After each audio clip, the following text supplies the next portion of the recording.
Namaste children. In my previous video, I explained the first poem of that literature book Flamingo. What was the first poem? My Mother at 66, right? Where you have seen the emotional attachment with a mother and a daughter. Understand? Emotionally they are attached. They are very sentimental when they are detached to each one, but they know the fact of life. This is the bitter truth of life.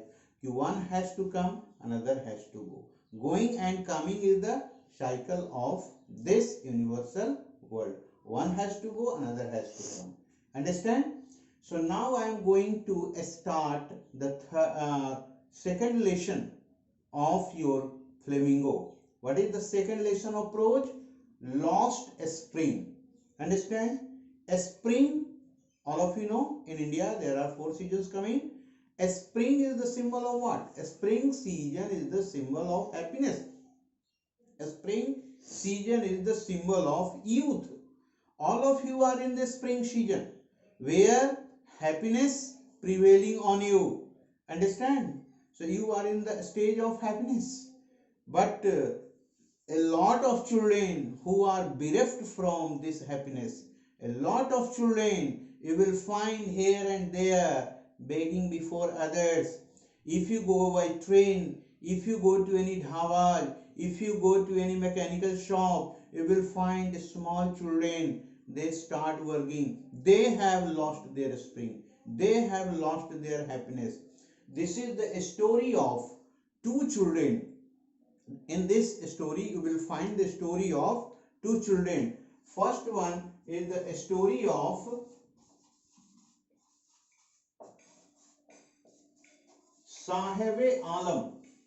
In the first story, Sahib-e-Alam, you will find in what condition Sahib-e-Alam is living.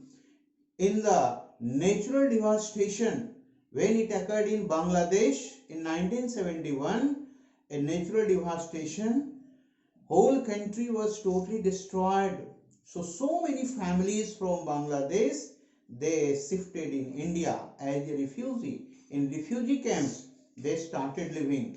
20,000 family, they have shifted in India in the refugee camps. And slowly they merged into the main stream of our country. Understand? So among them, Sahib-e-Alam, he has come to India when he was very small, when he was very young. He didn't remember. He doesn't want to remember that natural devastation when occurred in Bangladesh.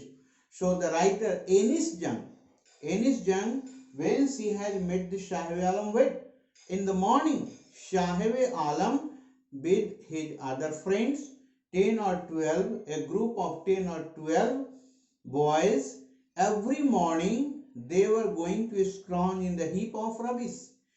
They started living as the rag pickers in the morning. In the big cities you might have seen some children are carrying the bags and they are picking plastics, they are picking the nails, sometimes they are finding the iron piece, they are collecting and they are selling them. They were getting some money and their livelihood was going on. So Sahib-e-Alam had met Enis Jung in the morning. They interacted. Enis Jung asked, why are you doing this? When I opened this school, did you come to my school? And after that, Sahib-e-Alam asked, when did you open the school? But Enis Jung knows this is the misery of their life. They never come to the school because they were living in the refugee camp in the periphery of Simapuri, New Delhi. Understand? Simapuri, just near New Delhi, where 20,000 families were living. Among them, Sahib-e-Alam was there. So in the morning, the group was coming, they were interacting, and after that, they were flying just like a bird. So daily Enis Jung was finding this group of boys interacting. These children, they were living in very closed space. The space where they were living just like a hell. They were not living in very good condition. Many children are living in the place where education was not there, proper food was not there, because they were living in refugee camp. So how did they get the food? They were living with their parents, they were living with their families.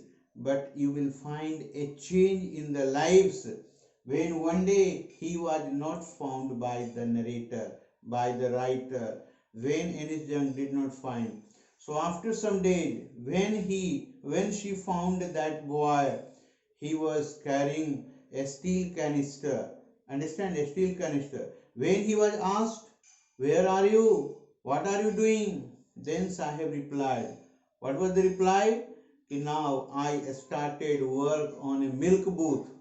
They have left, means Sahib Alam has left the work of rag picking, and he has started living on the milk booth, where he was fed the 3 times meal, and he was given some wages with some money, and he had changed his lifestyle.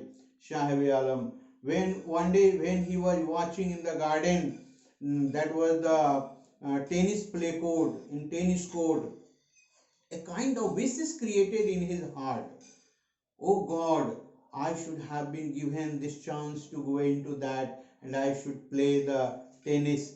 But unfortunately, he cannot go there, because that is for the very high aristocratic family. So Shahwe Alam and his parents, they were living in very bad condition. So my dear children, if you go through the trains, you will find a lot of children here, there, they are working, but they are begging. This is the curse of India. They should be just like Shahib Alam. Shahib Alam was not the beggar. He was picking the rubbish. He was picking from the rubbish, going to sell them, and then he was getting some money. He was not begging. Begging is a kind of curse. Then he started working on the milk booth. Understand? So he was leading a very crucial life. He was struggling for survival. And survival in the Shimapuri means he has to go through any work. Understand? And second story, I'll explain you later on. I am giving you one PDF.